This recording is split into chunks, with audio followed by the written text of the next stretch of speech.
Professor Yogeshwar Tiwari ji भी हमारे साथ जुड़ चुके हैं। इतिहासकार हैं, इलाहाबाद विश्वविद्यालय की बड़ी जानी मानी हस्ती आज हमारे साथ इस चर्चा में शामिल हो रहे हैं।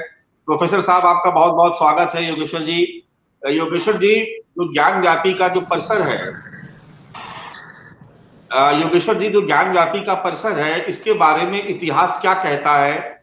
इतिहास की किताबों में क्या दर्ज है इस परिसर को लेकर के?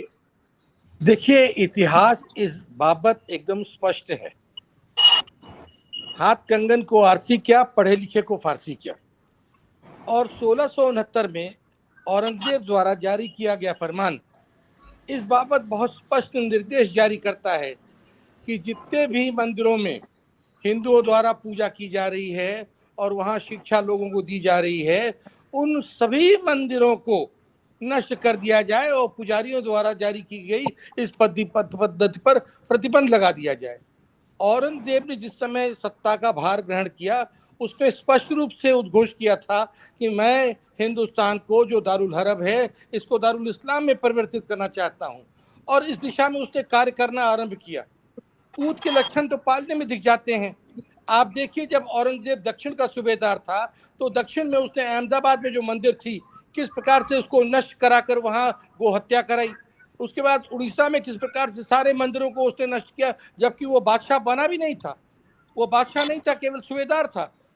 और इस संदर्भ में आप देखिए, मासीर आलमगीरी जो इन्हीं के द्वारा, इन्हीं के इतिहासकारों ने, इन्हीं के पुस्तकों में, इन्हीं के द्वारा लिखवाई गई, उसी में ये दस्तावेज दर्ज हैं।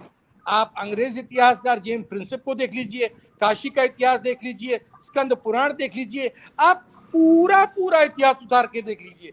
और आज जब हाई कोर्ट का भी निर्णय आ गया है और ये कहा गया है कि सर्वे होना चाहिए, तो मैं समझता हूं कि मुस्लिम पक्ष को डर काहे का। अगर ये मस्जिद है तो फिर ठीक है, ये मस्जिद एएसआई के सर्वे में आ जाएगी और ये खुश हो जाएंगे। ये खुश हो तो सांच को आंच नहीं, दूध को दूध और पानी का पानी अगर होता है तो किसको आपत्ति है? क्यों आपत्ति है? क्योंकि इतिहास में एक चीज आप जान लीजिए कि जो ओरल रिकॉर्ड हैं, ना इतिहास में माने जाते हैं, ना कचहरी अदालत में माने जाते हैं, और केवल साक्ष्य माने जाते हैं। और इस ज्ञानवापी में, जिसको ये मस्जिद कहते हैं, मस्जिद कहना भूल है, मस्जिद नहीं कहना चाहिए, उसमें भाला क्या कर रहा है, उसमें त्रिशूल क्या कर रहा है, उसमें कमल का फूल क्या कर रहा है, उसमें स्वास्तिक क्या कर रहा है। इन बातों का कोई कोई एक रैशनल होगा, और उस रैशनल को हम कैसे जस्टिफाई करेंगे? उस रैशनल को कोर्ट में, इसी के आधार पर कोर्ट ने जो अयोध्या का मसला था, उस पर भी एएसआई की ही मोहर को उन्होंने अंतिम माना था। तो इस भारत के इतिहास में एक अदालत है, और ये लोग कहते हैं कि ये बाबा साहब अम्बेडकर के संविधान को मानते हैं, बाबा साहब अम्बेडकर को मानते हैं, संविधान सबसे ऊपर है, राष्ट्र सबसे ऊपर है, और राष्ट्र को ऊपर ही होना चाहिए, बाकी सब चीज राष्ट्र के नीचे आते हैं। अगर राष्ट्र का सम्मान करते हैं तो इन्हें उस अदालत के उस निर्णय का भी सम्मान करना चाहिए। और जो बात ये कहते हैं भाईचारे की, तो भाईचारे की बात बनाएं। ये बात अगर कहते हैं गंगा जमनी संस्कृत की, तो गंगा जमनी की संस्कृत क्यों बनाएं?